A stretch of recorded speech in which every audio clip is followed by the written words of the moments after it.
এক জেলে ছিল, বড় এক মাছ ধরেছে নদী থেকে, বিশাল মাছ। এই মাছ ধরে চিন্তা করলো বাজারে যদি বিক্রি করি তাহলে তো সঠিক যথাযথ মূল্য পাবো না, এত বড় মাছের দাম কে দিবে? তো সোজা রাজ দরবারে চলে এসছে, রাজার সামনে এই মাছ পেশ করেছে। মাছ দেখে রাজা মশাই তো খুব খুশি, এত বিশাল আকৃতির মাছ তো আমি দেখিই নাই, এত বড় মাছ, এত সুন্দর। তো রাজা মশাই খুশি হয়ে খাজানচিকে আদেশ করলেন, ওকে 4000 দিনার দিয়ে দাও। কয় হাজার?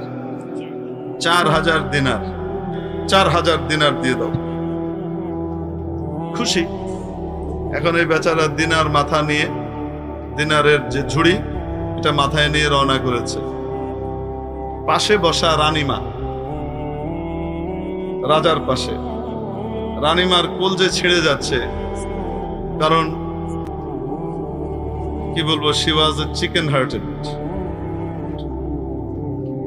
বাংলায় আমরা কই ইন্দুরের কলজা, ইংরেজরা বলে মুরগির হার্ট। পিচ্ছি কলজা তো, তার গা জ্বলতেছে, এতগুলা টাকা দিয়ে দিল বেটারে, মাছের দাম কত, আর কি দিয়ে দিল। এখন সে বাদশাকে পরামর্শ দেয়, আপনি যে এতগুলা টাকা ওকে দিয়ে দিলেন, আপনি কি জানেন ও কি করবে? বাদশা জিজ্ঞেস করছেন কি করবে? আচ্ছা, কি করবে জানেন না? ও গিয়ে লোকজনের কাছে এলাকায় বলে বেড়াবে যে রাজাকে ভালো একটা ধরা খাওয়াই দিয়ে আসছে, বেকুব রাজাকে ভালো মতো বোকা বানিয়েছি, 1 দিনারের মাছের পরিবর্তে 4000 দিনার নিয়ে চলে আসছে, আপনাকে নির্বোধ আর বেকুব প্রমাণ করবে। রাজা বললেন, তাই নাকি? রানী বলে, অবশ্যই।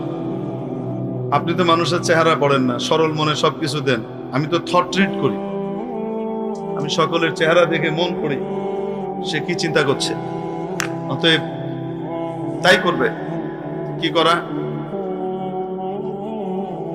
আপনি টাকাটা ফেরত নিয়ে নেন, মাছ দিয়ে দেন।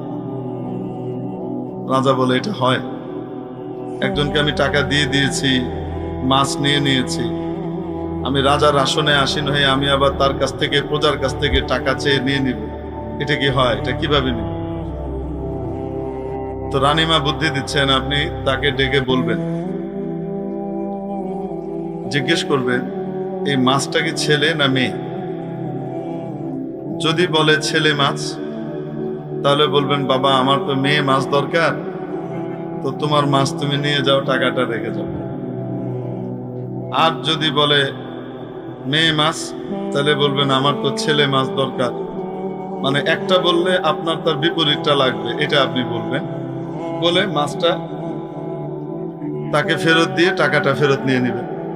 বাদশা বলে, বুদ্ধি তো খুব ভালো, চমৎকার বুদ্ধি। এই যাই হোক, সবকিছুর পরে রানীমা কি করেছেন? বাদশাকে রাজি করাইতে, রাজাকে রাজি করাতে, কনভিন্স করতে সক্ষম হয়েছে। এখন জেলেকে ডাকার পরে জেলে আবার ফিরে এসছে, তো যথাযথ ভাবে উনি প্রশ্ন করলেন যে এটা কি ছেলে মাছ না মেয়ে মাছ। তো জেলে বাড়ি মনে হয় নোয়াখালী, কুমিল্লা, ব্রাহ্মণবাড়ি এরকম কোন অঞ্চলের ছিল। বুদ্ধি খুব দ্রুত কাজ করে এবং প্রসেসর খুব হাই। মুহূর্তের ভিতরে সে চিন্তা করে নিয়েছে, নিশ্চয়ই এর ভিতরে কোনো ঘাপলা আছে। তো সে সাথে সাথে বলছে, মহারাজ এটা ছেলেও না, এটা মেয়েও না, এটা একটা হিজড়া মাছ।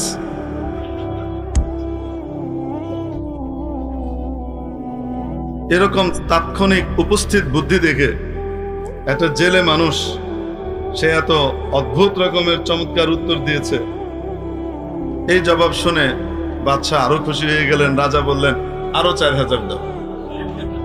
হয়েছে কথা, রানীর তো 4000 গায়ে জ্বলতেছিল, এইবার তো 8000 দেওয়ার পরে সারা শরীরে আগুন লেগে গেছে।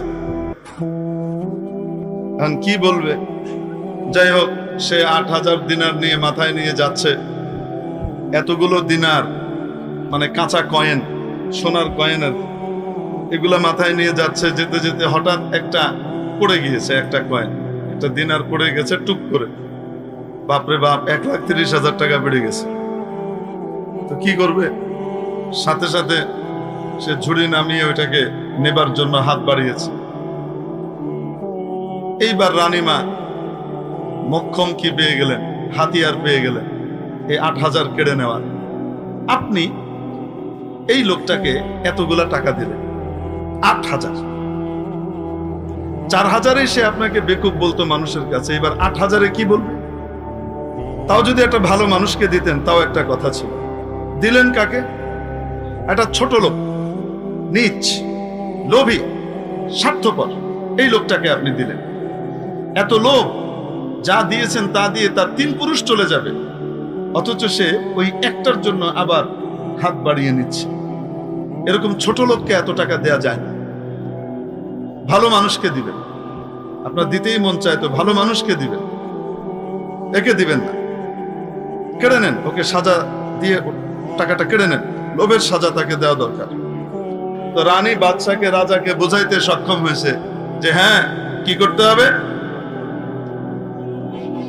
এই লোভের খেসারত তাকে দিয়ে দেওয়াইতে হবে এবং তাকে সাজা হিসেবে এই সমস্ত 8,000 দিনার যা দিয়েছেন সেটা ক্রোধ করে নেন, বাজেয়াপ্ত করেন। বাদশা বললেন, থাক না, ছেড়ে দাও, নিয়ে গেছে গেছে। আরে আপনি কি বলেন? পচা মানুষের সাথে ভালো আচরণ করা, এটা ভালো মানুষের সাথে পচা আচরণ করার শামিল। ওয়াজ বড় জবরদস্ত দিছে মহিলা। মহিলার জবাব শুনে এখন রাজা চুপ হয়ে গেছে। ডাক দিছে, এদিকে আসো।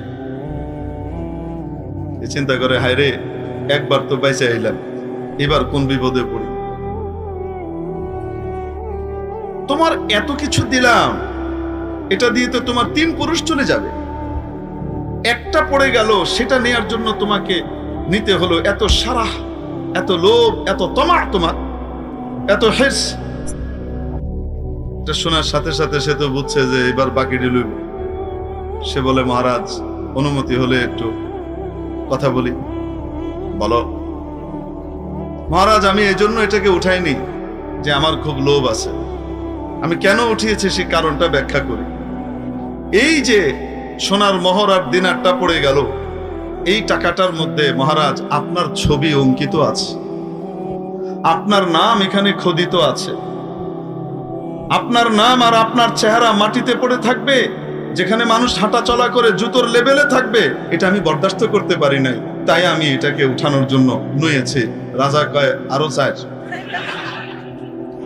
হইল কত? জি।